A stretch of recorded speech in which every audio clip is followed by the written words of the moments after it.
What's going on, Cityverse? It's your boy New York City. That's New York Ciddy, and we back with another video, man. And I miss going through the motions of that because it's been a while, baby. We are now year 2 of New York City, man. And I'm gonna let y'all know I miss y'all, man. I hope y'all miss me too. For the people that were checking whenever I was kicking out videos. Unfortunately, last year, man, I had some personal stuff I was dealing with. I had to get my mental back. My energy just wasn't there. But I'm back with more strength, more glow. Now y'all know. So let's get into the show, baby. We are back, man. Let's get into week 1. New York versus the Tennessee Titans. And I know what y'all thinking, man. I know what y'all were. Matter of fact, let me correct that. I know what y'all was thinking, what y'all thought y'all was gonna say, what y'all knew y'all was gonna get the post and put out there in the cityverse, all that hate and negativity. But we speaking positivity over here in the new era of the New York Football Giants. And we talking New York Football Giants. Because what we seen the other day, there's hope, baby. In this new era from Joe Shane as our GM and our new coach, Brian Dable, man, the sky's the limit, man. So let's get into it, man. I know y'all seen what I seen the other day in our nail biter. The Giants pulled up the upset. People didn't see us winning. Nobody seen us winning, but Big Blue seen us winning. My brothers and sisters seen us winning. We would not be denied in game 1, and that's how we started off 1-0, man. So it started off 21-20 for the season for us. You know, I gotta calm down. My voice is already going out. My voice is still trying to go out from me screaming at my TV on Sunday. It's been crazy, man. So I'm trying to get that together. But man, when I tell you there is hope from every aspect of what I see, and we're gonna go straight into our offense. Our boy Saquon is back, man. He is looking healthy. He doing Saquon things. And I told my cousin and my uncle, I told them before the game that Saquon was going to outperform Derrick Henry. I said, he going to get at least a $150. Easy. I told them that. You know what I'm saying? I was like, and the thing that gave me is Saquon said something in this offseason that I knew what he meant. I decoded what he was trying to say. You know, he said, you know what, this year is everybody. He basically going out there to hunt, man. He want to prove people he still got it.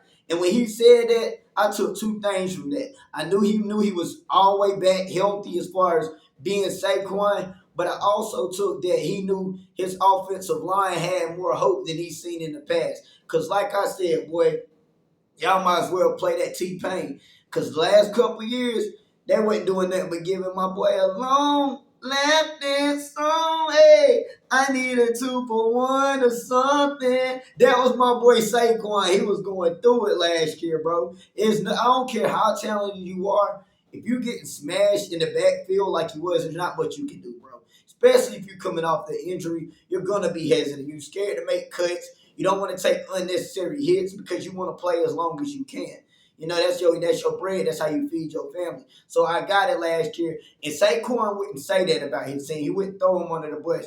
But I'm going to say it for you, Saquon. Our O-line was trash. We had goddamn Nate Solder out there. I don't even know if he's still playing right now. Will Hernandez, not gonna bash him because I liked him coming out the draft. Unfortunately, it didn't work out with us, man. But I wish you nothing but the best. I think you're at Arizona now. Let them know we didn't make no fools of ourselves by drafting you. But what we do got out there, I'm excited about. Our boy, before I go into about Daniel Jones, man, let me give y'all the stats as far as Barkley go. He did outperform Derrick Henry, like I said. Derrick Henry ran the ball 21 times, and he ended up with 82 yards. Barkley ran the ball, goddamn, what did he run, 18 times, and he ended up with 164 yards. So he doubled, literally, like virtually double with Derrick Henry. We talking about King Henry. Oh, they gotta start King Henry. Look, all I know is they need to be worried about Saquon and them Giants. You know what I'm saying? Ask Tay Crowder about Derrick Henry. See how he feel about that. You know what I'm saying? Matter of fact, ask Derrick Henry how he feel about Tay Crowder. That's what I want to see. You know what I'm saying? That's what I want to see. He got that pop. Yeah, I know. You know what I'm saying? But on the real though, Saquon ended up having a really good game. He had 164 rushing yards. He had an average per rush at 9.1 yards. And I think he had an extra 6 catches for 30 yards. He had a heck of a game, And he had that 2-point conversion plus a touchdown. Couldn't ask no more from you, Saquon. Now let's get into my boy Danny Dimes. And we got some ups and we got some downs, but there's reasons to turn them frowns upside down. Because my boy Danny Dimes, he was out there, man, and he had a couple of turnovers, and I'm going to talk about these turnovers. The thing about Daniel Jones, I believe Daniel Jones can be a franchise quarterback. Hands down, I think he has the tools, he has the speed, he has the accuracy, he has the touch on his passes. What I can't excuse my boy Danny Dimes on is the fumble. There is nothing I can do nor say to convince people that you're our franchise quarterback if you keep fumbling the ball. There's nothing I can do about that. And you got to hold on to the pigskin, man. It's the name of the game. But if you get that together, bro, and that one boneheaded interception that almost sent me to the ER, when you floated that interception into the end zone and almost cost us a game in a clutch situation, I'm like, bro, why does this happen to us every year? It's like we always in games, teams don't beat us. We beat ourselves one way or the other by doing something crazy that we don't have to do. And there is no way, I don't care. There is no way you didn't see that cornerback over there in that corner, bro. You basically stared Saquon down, and the dude was virtually right there in front of Saquon. And you threw what they tried to call a back shoulder pass, which I don't think it was a back shoulder. It was a terrible pass. It just floated and floated and floated and floated. And I'm like, yo, what's going on, bro? You can't do that. You can't do that at all. But on a positive note, on my ups about my boy, Danny Dimes went 17 for 21. That means 4 incompletions on the game. He had 188 yards and he had 2 touchdowns, bro. If you clean up those boneheaded turnovers, man, you're gonna be something that goddamn the league gonna have to pay attention to. Your rate was 115, and I think how that worked, man. If we had more weapons, now I ain't gonna say we had more weapons, but our main receivers aren't out there. Like Kenny Golladay, he out there, but he in La La Land somewhere. We don't know where he at because he ain't doing nothing, And for whatever reason, Kadarius Toney only got 7 snaps, and I'm gonna get into that in a minute. Before I go on into that, I want to talk about our offensive line. We have hope as far as our offensive line. Now, it wasn't pretty Sunday. I actually meant to record this video yesterday. I ended up having some stuff go on with my email, so I couldn't get it done. So I wanted to actually do it yesterday, but to talk about this game. But our offensive line, man, they did a solid job. It was really their first time playing a game together, especially in entirety. They tend to want to neglect or forget. We got a brand new GM. We got a brand new head coach. Almost 40 to 40% of our players on our team weren't on our team last year. It's going to be an adjustment period. But for our offensive line to come out there and block enough for Saquon to run for $164, and I ain't even going to give all the credit to Saquon because our team as a whole rushed for 200 yards push. That is nothing to just be batting your eyes like that ain't nothing. We maintained enough of our blocks to be able to run the ball. My concern comes in when we're talking about the O-line protection because I'm not going to lie. Like years past, my boy Daniel Jones was back there getting goddamn smashed back there. You know what I'm saying? He was getting sacked after sack. But we was able to persevere, and they're only going to get better with time. Unlike that team last year, they had been playing for a little bit together, and still they could just not get it together. I don't know why they hadn't learned to block. Maybe they were just terrible. This team is still growing, and they're going to learn each other and feed off each other. And I was Joshua Zudu, for you to be a rookie coming in at left guard, you made some solid blocks, my boy. You made some solid blocks. Neil, you did your thing. Like our whole O-line, we already know what Andrew Thomas is going to do, so I don't even have to get into that. But to see them come in and kind of do what they're doing right now in game 1, it gives us hope going forward. Now on to the defense. Our defense, they might have bent, but they did not break, man. There was multiple times where the Titans could have put the game away or should have been up by some scores, and it would have made us harder coming back, trying to get back into the game. But our defense gave up a touchdown. We gave up a couple of field goals. I think we gave up what was it? We gave up 2 field goals and 2 touchdowns because they ended up having 20. But when it counted the most, we gave our offense another time and another chance to get back out there on the field and get us in position to win the game. And I feel like, I ain't gonna lie, Wink Martindale, you kind of had me nervous watching the preseason. I believed in your defense because I seen some stuff that I really liked. But when we wasn't getting pressure on the quarterback, I got dang cornerbacks was booty, boy. They was out there burnt toast. Like I'm like, bro, these people are behind them. And any good quarterback, if they can got dang throw the ball accurate on the move, then they're gonna do that. And they would have been killing us. But our cornerbacks actually impressed me on Sunday. And I'm gonna start off with Aaron Robinson. He didn't get beat. I think he gave up two completions from what I seen on the stats. You know what I'm saying? Same thing with Adoree Jackson. He didn't give up too much or nothing. The biggest takeaway that I've seen from our defense, though, this was my favorite thing about it. We are light years better at tackling, at actually tackling. What you're supposed to do on defense. Y'all not only are tackling them, I've been seeing them tackle through people. Y'all seen what happened to Derrick Henry when I told y'all earlier about how Tay Crowder did him. You know what I'm saying? But y'all aren't just tackling. Y'all are hitting these people. I know I can count at least 4 or 5 times where I heard a big boy hit. And that came from Adoree Jackson. One came from Aaron Robinson. One came from Xavier McKinney. One came from Julian Love. And I think the other one was from Tay Crowder. But all day we were hitting. It was 11 hats to the football. That is how you play smash mouth defense, man. That's how y'all play defense, bro. New York Giants style at its finest, man. Like, back then, y'all up there trying to do these shoestring tackles. Y'all not doing y'all jobs and y'all will miss somebody. But Sunday, I really see y'all missing the other tackles, and that was really big to me.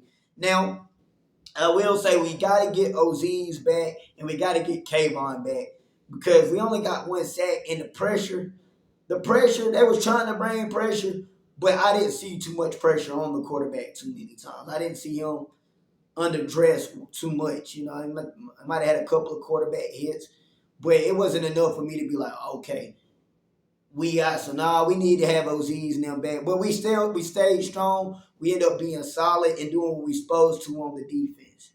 Now moving on to the special teams. The special teams is probably one of my biggest areas of concern because our kickoff coverage gotta be better. Our punt return coverage gotta be better. Our punt return coverage gotta be better. Y'all have to do something because there was a few times where I thought this man was about to break off and be gone for a touchdown and putting the game away. Like you can't, you know what I'm saying, do that. Y'all gotta be better at being in position and making those plays. Now our punter, he was out there booming the mess out that ball. You know what I'm saying? I'm talking about goddamn kicking the mess out of it. You know what I'm saying? And he was getting pretty far back in the Titans territory. You know what I'm saying? He was kicking the mess out of the ball, getting mad yards out of it. But when it comes to the special team, y'all got to do y'all job and be in position, bro. Be in better position going forward. I want to take some of the takeaways that I did see, some key takeaways that I seen. Brian Dable getting on to Daniel Jones when he threw that interception. Thank God we got a coach that's not scared to say something to our quarterback, bro. Get on his head, man. If you got to say something, let them know that's unacceptable. Like, yes, we understand there's stuff going on, but certain stuff you can't do. You almost put your team in a position to lose the game for doing something stupid. We could have took that field goal and we would have been all right with that. But yet, you want to throw this interception. That don't make no sense. You can't do that, bro. And another thing when it comes to it, another thing that Brian Dable did or Dable did that really had me happy is, even though I hate Kadarius Toney only had like 7 snaps, he said it straight up like, hey, man, if you ain't out here practicing with your team, bro, I don't think you deserve to be out here before them. It's that simple. So if you're not out here practicing and getting this work put in and we ain't seeing the effort from you, we're not going to blast you. But at the end of the day, nobody's bigger than the team. You're not going to be bigger than the team and think, hey, I can come in because I'm that special of a player. No, you seen it, Mr. Seven Snaps. Get it together, Kadarius, because you our best receiver. I don't know what's going on with KG, bro. I don't. When we here, we talking about receivers. I see you, Shep. I see you, my boy. I see you, my boy. You coming back off of that goddamn major injury, but I see you, my boy. Big touchdown, my boy. Big touchdown. We glad to have you back because that was missed, man. Our most longer tenure Giant, Sterling Shepard, was out there with a big play. You came through. I heard you on the sidelines telling them, hey, that's what young Shep do. You proved it to us, man. But yeah, man, our receivers, KG, Kadarius, y'all got it to get it together, man. What was another thing that I took from that game? Oh yeah, our team is more disciplined. Our team is more disciplined. I didn't see nowhere as many flags as I normally see before in games past where we beat ourselves and we letting teams get in position to beat us. Now, during that last drive, we did have a couple flags that probably could have cost us, should have cost us this game. Luckily, the kicker missed it. However, it was a lot less penalties. I've seen the Titans where they fake the snap count, and I've seen where the Giants have passed, they'll fall for it every time. Every time they fake the snap, I just knew we was gonna bite. But they stayed in position. They stayed disciplined. They didn't go all sides until the ball was snapped. They didn't rush trying to get over there and time it the wrong way. You know what I'm saying? So that was big. We didn't have too many penalties. And the main thing about all that, bro, is at the end of the game, when Brian Dable said, look, we're going for 2 points. We're going to 2 points. Are y'all down for it? We're going for the win. And he got everybody involved. Our whole defense, our offense, he's like, look, this is what we're going to do. Are y'all buying in? They were like, yeah, we in this thing. Let's go to win. And that's what we did. So that was a big thing for me. And also the culture of the team is changing. It is a winning culture being bred. You can see it when they're in the locker room and you can see them dancing and having joy. And everybody's getting to be themselves, man. And that's what I've been waiting for the Giants because they haven't really been able to be unleashed. Everybody was playing like they were scared in years past. But they was up there celebrating. They was making a winning culture for it. What I see is a team that if I was a player that's a free agent, dang, that might be a team I want to go play at. Like, I'm talking about the good players. Like, yeah, man, they look like they having fun over there. We had it because it's New York, but we haven't been looking so glitz and glamorous lately. But after that win, it looked like the culture's changing. It might be changing in our way where teams and players want to come play for us again. So that's really big, man. That was week one. I win 21-20 over the Titans, man. We about to move on to the Milton Bowl, Giants versus Carolina. You know, that's the game where me, my cousin, and my uncle, we talk junk about each other's team because they Panthers fans. So we going to get into that, man. And I'm ready for year 2 in New York City, man. I hope y'all ready. Like I said, y'all go ahead and do y'all job and smash the subscribe button, man. It's your boy Ciddy. Peace.